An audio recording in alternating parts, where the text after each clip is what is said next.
இது கூட்டணி அரசு கிடையாது. திமுக அரசு செய்யக்கூடிய தவறுகளுக்கு, பாவங்களுக்கு தேர்தல் காலத்தில் திமுகவுடன் கூட்டு வைத்த கட்சிகள் எதற்காக சிலுவை சுமக்க வேண்டும்? திருமாவளவன் அப்படிதான் பாக்குறாரு.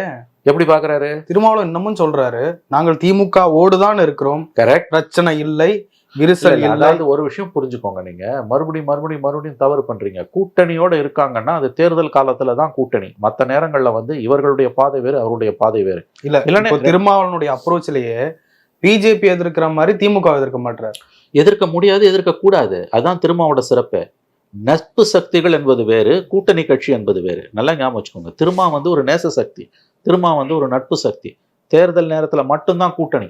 மற்ற காலத்துல அவர்கள் ஒரு நல்ல எதிர்கட்சியாகத்தான் செயல்படணும், மக்கள் பிரச்சனைகளுக்காக மட்டும்தான் குரல் கொடுக்கணும். அவர் திமுகவை சார்ந்தவர் அல்ல. அவர் திமுக உள்ள இருந்துகிட்டு, திருமாவோ ஆதவ அர்ஜுனாவோ திமுக உள்ள இருந்துகிட்டு இந்த கேள்வியை எழுப்பியிருந்தாங்கன்னா, இந்த விமர்சனங்களை எழுப்பியிருந்தா அது விமர்சனத்துக்குரியது. திருமாவுடைய கட்சி ஒரு தனி கட்சி.